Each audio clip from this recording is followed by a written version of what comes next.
Anyone who's seen the film knows that Venice was the oddest part. Everywhere else, the plot seemed fairly logical. We were presented a somewhat clear state of things via exposition and actually seeing what went on, and things seemed to flow quite naturally. In Venice, though, this was not the case. There's the strong sense of things being constantly obscured. Rather than comprehensive exposition, we get subtle looks and code words. We see people acting below their known potential. We see them running about without context, without clear intent, fighting and killing and letting each other live, all in this strange haze of disorientation. Ethan and Ilsa's conversation on the roof was clearly cut short. I assume we're going to see more in the next film. Planning with Luther and Benji out of hearing of Grace was clearly cut short. I assume we're going to see more of that in the next film. Ilsa's entire presence there was fairly unexplained, and especially given that cryptic line of "stay dead in the desert," I'm assuming we're going to see more next film. I could go on. The point is, Venice seemed confused and out of context. It wasn't really clear what anyone at all was wanting. What was clear was that the filmmakers dropped some hints. The camera focus on the knives. The camera's focus on the sword. Ilsa's little smirk to Ethan when Gabriel promises one of them will die. You'll notice this was the only part of the film they didn't explain almost everything of their plan with detailed exposition. This video is going to focus first on this sequence, but I'll then zoom out to inspect some broader theories connected to the true motives of Ilsa, Grace, and some potential twists upcoming in part 2. If you're looking for my overall in-depth review, it can be found linked below or on my channel.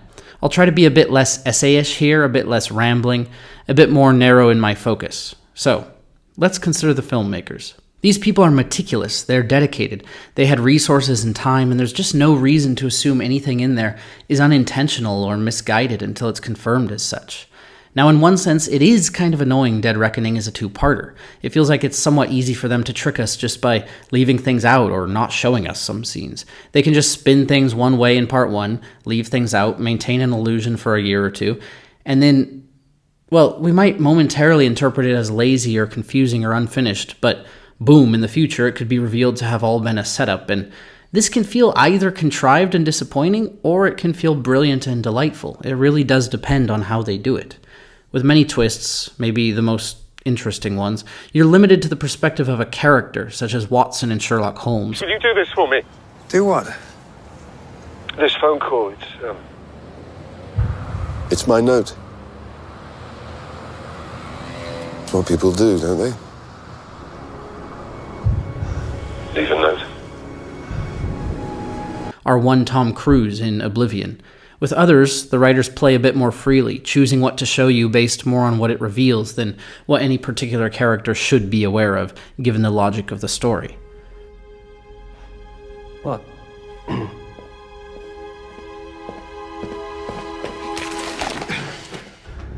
It's just the job. No hard feelings.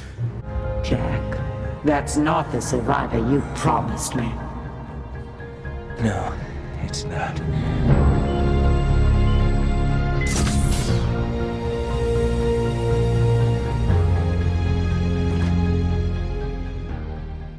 Okay, let's look at Venice. First of all, the pipe fight in that narrow alley. Seems like a weird way to attack someone in an alley. Were they trying to let him live? Was the entity trying to kill Paris? What did he expect to happen? It's bizarre because at the beginning, Ethan almost got away by just jumping over a very short fence or climbing, vaulting, whatever. Where did Paris get the pipe? Who exactly did and didn't want her to succeed? Was she restrained by Alana? And if so, why? Once she was free to go, like Gabriel, why couldn't she have something like a gun or a grenade or a spear or a sword or anything but a pipe? And why does she attack him with those weird swoopy blows that he somehow manages to dodge despite having literally like 2 feet of space?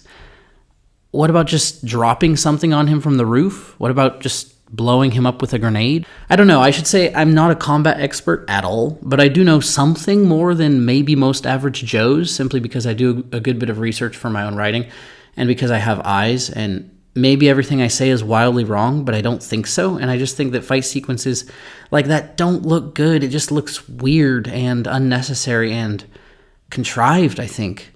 I guess when you think about it, how would you attack someone with a short length of pipe in an alley like that? Would you swing it side to side? No, you'd hardly get enough momentum, much less the forwards, backwards time and space needed to thrust the pipe into the space where Ethan actually is. So would you just swing wildly down as she does? Maybe, I suppose. But do you really think Tom Cruise would be able to dodge as safely as he did? I know it's an action movie and people get all sorts of pummeled in action movies and just brush it off. But there were some solid connections there, some distinct meaty thuds. Then there were some side-to-side things which just looked bizarre, and then she was strangling him in that leg hold and just kind of watching instead of using her elbows to pummel him. And then that other guy was just laying in a doorway for a while as Tom charged him, hoping to escape, then somehow recovered and kicked up at just the perfect moment. Also, why didn't Tom back into the doorway to fight them where he had a bit more space? Did he not want the space? Why didn't she just use like a spear or a gun? And that brings me to the point of the gates. Why was that place chosen in the first place? Did they lock the gates? Wasn't he like incredibly close to just vaulting over and the guy barely managed to pull him down? Are those two in constant conversation with the entity the entire while?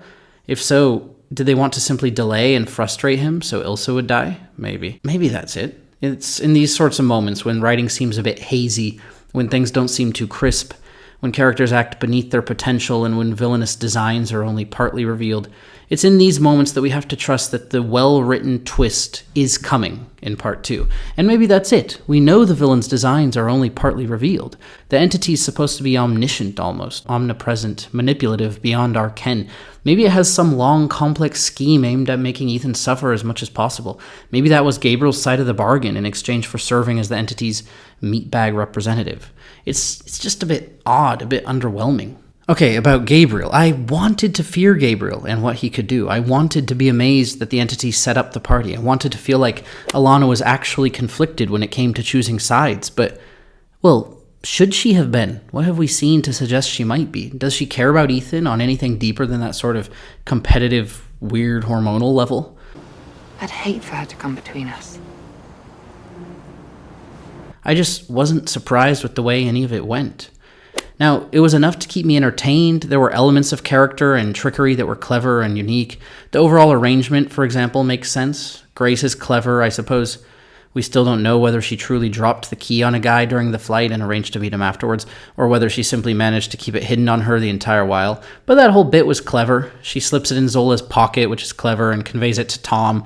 Then the whole entity reveal could be something of an impressive story beat, I suppose. It's just that until now we didn't really think anything of the party whatsoever. We didn't even really know who was associated with it. It was just kind of a place to meet, another classic action set, and then it didn't end up even being a set. It was kind of less engaging than some, because in other party situations you have this interplay of multiple parties dancing in the shadows, each varyingly informed as to what's going on, each with its own strategy and allies. Some keep to the shadows, some make a spectacle, some sneak off and run into one another in the corridors, some end up choosing alliances once fighting breaks out, and so on. In this case, they all just sort of meet and speak. We don't get any memeable dance floor moments, or covert fighting, or dramatic twists of any sort, except for just the villain telling them things. Now, this does all have its own appeal. The players are out in the open, interacting. Each has some distinct advantage. Each recognizes some weakness in the other. Ethan recognizes the entity is afraid. Bravo. He offers Alana the chance for nobility. Gabriel gives his spiel about Ethan dragging women in and endangering them, using them for his objective, nothing else. Oh, a bit on that. Gabriel's tactic against Ethan relies on this narrative that is just not terribly true, at least as far as I remember. Maybe I'm remembering wrong, but it seems to fail to me to have emotional weight. Ethan has already gone on this arc of loving a woman, risking her, letting her go. He's found Ilsa now, this agent with agency in her own right, a woman who has chosen this life, a teammate with just as much right to risk and sacrifice as he has. He's gone on this journey, he's had his arguments, and accepted that relationship for him is simply worth the risk. I will get to him one way or another. Please don't make me go through you. He's not a man focused solely on the objective. He's noted sort of for his tendency to think above that, to go rogue, to protect his friends, to have the vision and the clarity other agents, even entire governmental agencies, might lack. And it's this personal connection, this virtue of friendship and all that stuff, that actually gives him this transcendent nobility above all the other agents. That's why he's the one they call, the one they leave word to. Still, this woman-risking approach could be satisfactory if they can find a way to write it convincingly. Luther's convo with Ethan cut a bit more deeply. Ethan's not really morally ambiguous when it comes to the things that Gabriel's discussing, but he is when it comes to being overzealous for his friends, for his loves, for what he considers to be right. He tends to err in the direction of over-vengefulness, passion, optimism, and human goodness, and that's sort of what Luther's cautioning him against, and that definitely is consistent with his past. Anyway, on with the questions. Why does he say, run as far as you can to Ilsa, stay right where you are to Grace? Obviously, there's something going on. And what of that focus on the knives, or his subtle looks with Ilsa? If I remember right, there's sort of tears on her face when they're boating to the party. It's a very brief scene, but I think it suggests something deeper, for sure. Was she sad after a farewell? Is it a setup, a trick? Did she really die? Is it really Ilsa? Is Gabriel really as he seems? Is Grace as she seems? Where was Ilsa running to, and why did Gabriel go to the bridge? Is it all to simply kill one of the women, perhaps the one Ethan didn't want to choose, and thus cause suffering? Is it something deeper? The problem is, we just haven't seen nearly enough development with Grace to believe Ethan would trust her, much less care for her as deeply as he does Ilsa. Then there's this weird, spinning, pirouetting stuff of Ilsa's, extending her arm fully in the fight, stiffly, gently like a dancer, stepping in towards his knives and sort of like sliding her sword forward and completely sacrificing the advantage of range offered by her sword. She spins around on her knees. There's this weird posturing sequence of elbows and grappling, stretching out, all in a way that seems to abandon balance and poise and range, and I'm just getting tired of fight scenes in general, so maybe that's why, but it just seemed awkward to me, especially for a climax, almost the point of climax in the film as far as characters and emotions are involved.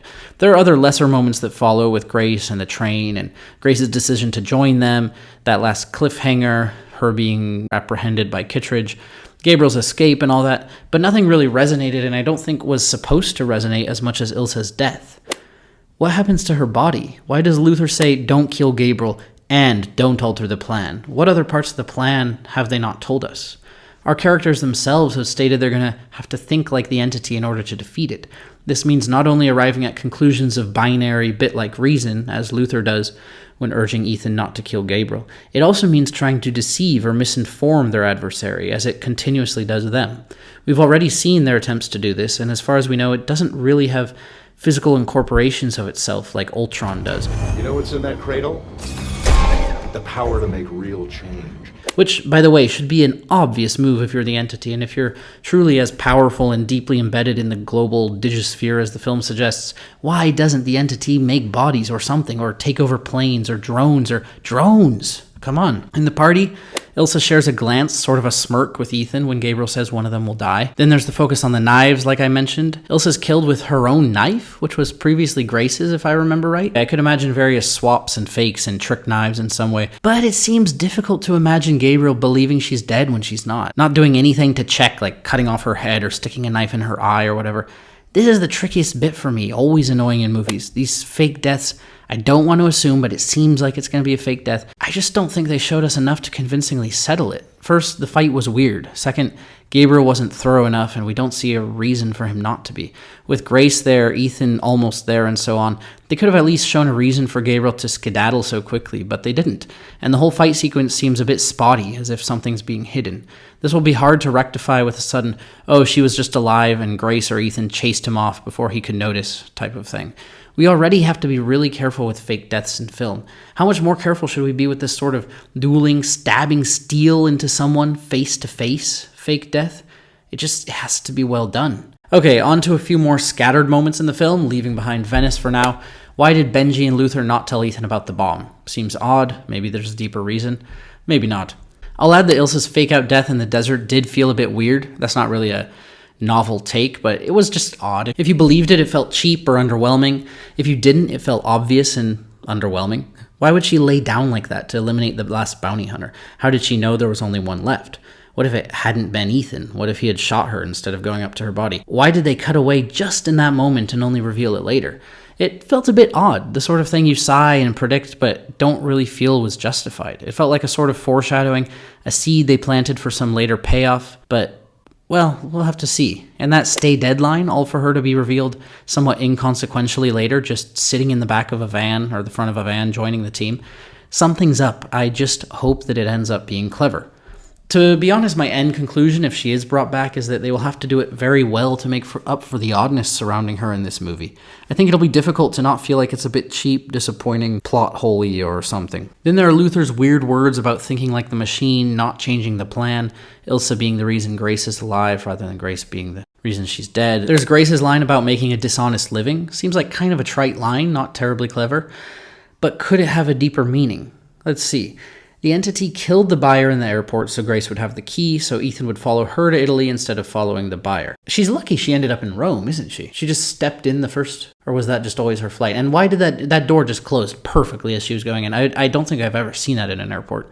Just like a sliding door, automated, closing at some point as people are finishing boarding, no one manning it. So the entity wants Grace to have it, wants Ethan to follow, wants him to go to the party with them or alone. And that's something cool and terrifying. The entity can sort of calculate endlessly to find the most probable outcome at any point, updating constantly as the present advances. So it can always have a plan prepared, always have a corresponding ultimatum, always maximize suffering. Regardless of what other people do, it'll have an updated plan. Maybe the entity planned it all, and maybe his plan relies on Ethan somehow having the keys and Grace somehow infiltrating the IMF, something she wouldn't have been able to do without relating to Ethan and Kittredge as she has. She leads Ethan to the other key. Ethan is the one that arranges the capture of both of them. It's definitely possible. She's wanted for abduction, extortion, I forget the other things, but they definitely weren't as wide-eyed, youthful, low-level as she seems. And all those passports and that seductive smile, and who's the one who tells us her past? It's Ethan. He says she was an orphan, desperate, liked the high life, got in over her head. What does she say? She just kind of quirks a smile and says, can't blame a girl for trying to make a dishonest living. One question here is, why does she go with Kittredge instead of Ethan? It's his idea. Maybe he suspects she's been sent to infiltrate and destroy his team, or use them somehow. It's his idea to shuffle her off, perhaps use her in some way. She seemed to want to stay, right? So why go with Kittredge in the end? Why not arrange her own passage off the train? Perhaps she thinks to infiltrate and use her new position, trusted by Kittredge, trusted by the team, trusted now that she's given up $100 million for the sake of nobility. Ethan wants to shuffle her off, so he doesn't arrange for her to have a way off the train. She wants to be shuffled off to infiltrate, so she accepts, maybe? But to what end? She wants access to the defense systems? They said what countries had already fallen? I think it was India, Europe. Europe is a big country. Israel, Saudi Arabia. I forget, but the US still seemed secure, right? Wasn't that kind of one of the points of the movie? Maybe that's her target? Why does she fight Gabriel? Is it their goal to draw out and kill Ilsa? Did Ethan anticipate this? Why do they run to the exact same place? Does she really not know how to drive a car with a record like that? The only reason I can think of for all this, rather than some incredibly simple thing of just killing everyone who knows or just getting Grace the keys, the only reason would be that they need Ethan and his team to trust her. They need her in the CIA. They need the CIA to trust her. They need everyone to not trust Kittredge. They need Ethan and his team to have the keys. Does something hinge on these things? Does the entity's plan hinge on all these factors converging to what? Maybe they have some truly unique knowledge or anonymous function capability. Maybe the entity plans to use her essentially as it could have used Kittredge or Denlinger. It only thinks it can manipulate her more easily, or maybe she's more firmly in its pocket for some reason. Anyway, enough on Grace and the entity and their motives. I think we have to wait. I feel like that was one of the more underdeveloped bits of the entire film. What else? The keys are a cross. Gabriel is named Gabriel, messenger of God. Grace is named Grace, the benevolence by which gifts are given to the undeserving, the love and salvation of a creator to a people that have sinned. I am burdened with glorious purpose. I come with glad tidings of a world made free. Why did Ilsa get herself disavowed? Isn't this just sort of an endless cycle these characters go through? Shouldn't we get to something a bit different? Why did she go into the desert to hide, and what is she doing there? Maybe I missed something or forgot something, but it feels like just a way to stick an admittedly awesome desert fight sequence in. A bit of horse riding, cool desert stuff, snipers, and so on. Also the bit about protecting friends, caring for them the most. Again, it's underdeveloped. It's just the sort of thing every action character faces. It's the most cliche thing because it's the easiest to just stick in without taking screen time, without development. I was hoping for something more because Mission Impossible has shown more in the past. We've actually cared more, and our care does correlate not only with plotline, but screen time and scripting, which I think in the past were better. Again, I find myself just waiting for the next installment. Will the friends thing become more of a factor? Why do they act as if it's such a shocking trump card of the entities? Could the entity divide into multiple copies? Could they each want different things? Why isn't it doing more? Why was Ilsa so swiftly replaced by Grace? It feels like they're sort of fridging her, and also this Ethan's past mysterious love woman that was shot by Gabriel. They're fridging them both because of Gabriel, yet Gabriel's trying to pretend like Ethan should be morally responsible. Ethan, what's your objective? None of our lives can matter more than this mission. I don't accept that. Couldn't the entity just kill all of them? At least kill Gabriel. According to Luther, if Gabriel's dead, the entity wins. If this is true, why does it need Ethan to kill Gabriel? Does it need a human to go to the spot and do something with the Sevastopol, put in its code or take it and protect it somewhere or something? Don't get me wrong, the movie does have an arc that's satisfying. It does feel as if we go through the proper paces, the rising tension, the climax, the catalyzing and conclusion of several character journeys. They're just satisfying but spotty. It has a satisfying ending. It's not strictly uncliffhanger, but neither is it the sort of cheap cliffhanger that makes you feel like they just took a cleaver and hacked off the end of the climax to tack onto the first 20 minutes of the next film. I am death.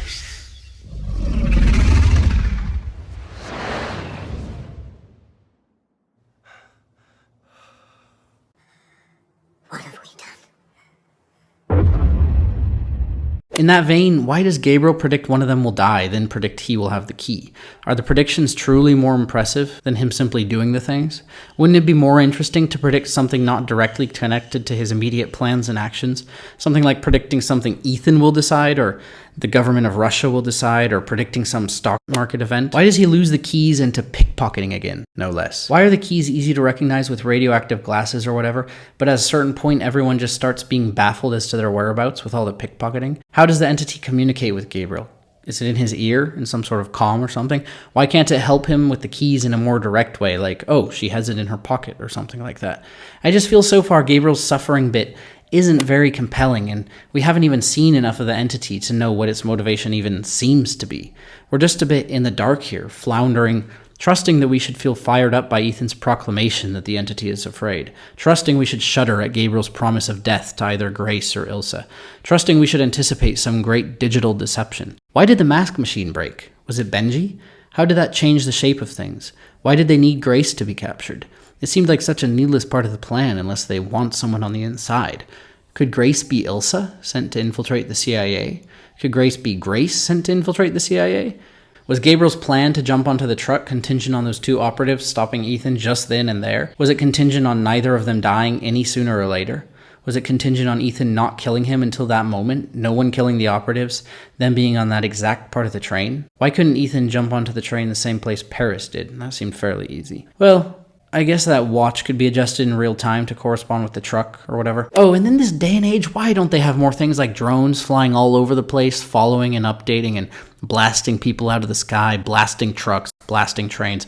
Why don't they just have lots of drones and cameras and robots all over the place? Wouldn't it be easy? We have real-world militaries and even law enforcement already using stuff like that. The storyline, from our perspective, could have been fairly written and fairly shared. If they can convincingly explain Ilsa's death, it won't end up feeling as if they're pulling any ridiculous contrived twists. It'll feel more like we're experiencing their plan as any outsider would, with all the delight and unexpectedness. It could make sense of the entity's vague powerlessness, of Ethan's continued luck, of the brevity of planning and conversational moments in Venice, the lack of warmth or development with Ilsa. It could all make sense. I just hope that it does.